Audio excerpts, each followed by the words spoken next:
From whatever kind of squat you have access to, we're going to move into a variety of single arm support positions. The first will be north, so we'll reach forward with one hand, place it with control. Keep that arm straight, push down into the floor as hard as you can, and then load that point with as much weight as you can manage. Pause for a moment before sending your weight back, sending yourself back into the squat, and then we go to north again, this time with the other hand. Place the hand with control, keep the arm straight, push down hard into the floor, and shift as much weight into that arm, and therefore out of the feet as you can. Back to the squat, and then we're going to northwest. Reach across.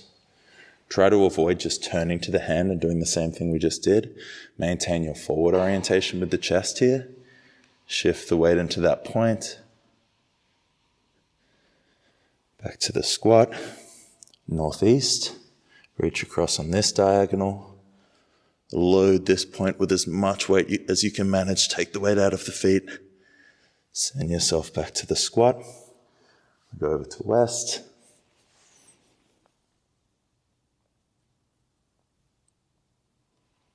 move always with control, to east, don't rush. Back to the squat, southwest,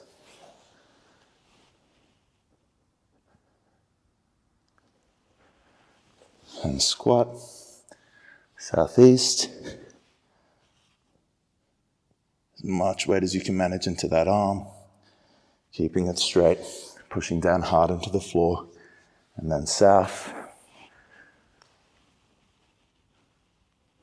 with the left arm, and south with the right arm. So that's one cycle. I'll start with the easiest variation here. So the hands are set around 2 times shoulder width apart, and they're pointing out at 45-degree angles.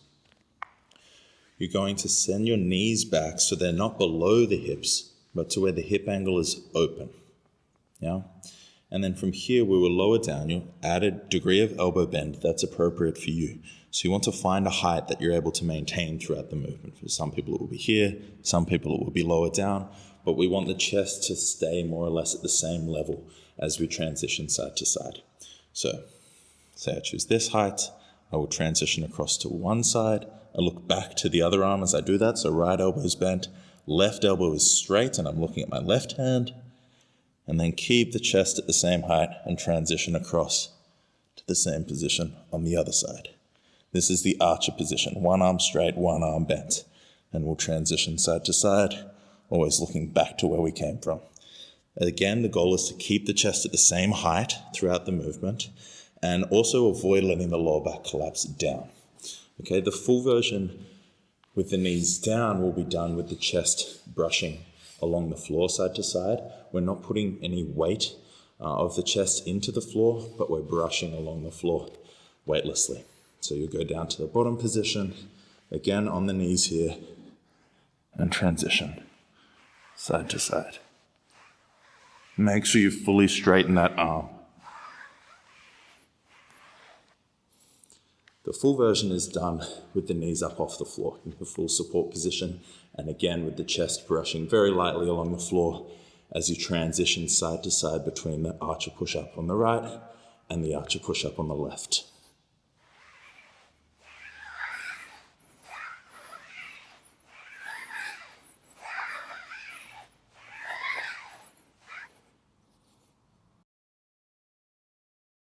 Balance on one leg and lower down slowly to very lightly touch the back knee to the floor.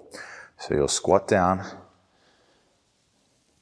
reach forward to counterbalance, lightly touch that knee to the floor and come back up. Lower down slowly. There's no weight going through this knee. It's just a very light touch before coming back up.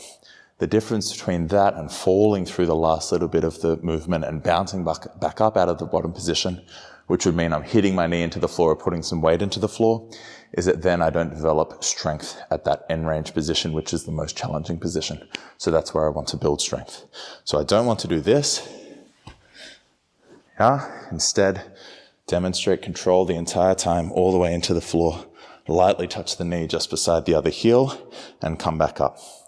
If this is impossible, then you will do the same thing with a target that's a little higher than the floor.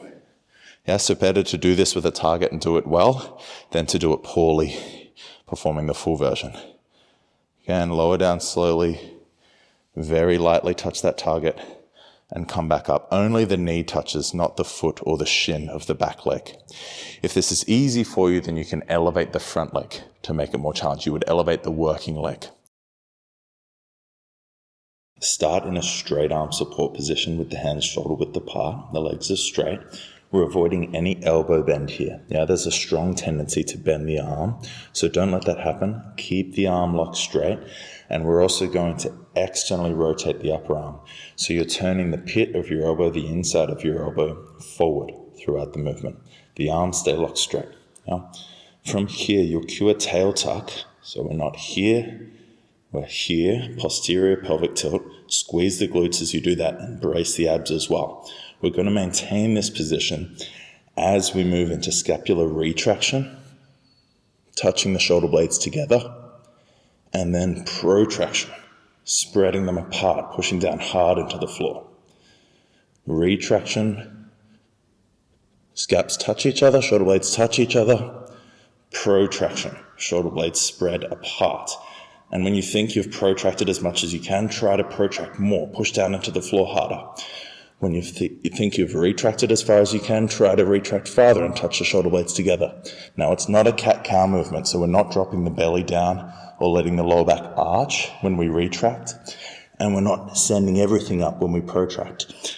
The goal is to keep the body line locked in, keep this tail tuck, and isolate the movement to the shoulder blade only. Yeah, we're also avoiding elevation. Don't let the shoulders creep up, shrug up. Aim to maintain as much distance as possible between the shoulder and the ear throughout the movement. So we're not here, we're down in depression, scapular depression. Yeah, if this is too challenging for you, you can try doing it with the knees on the floor.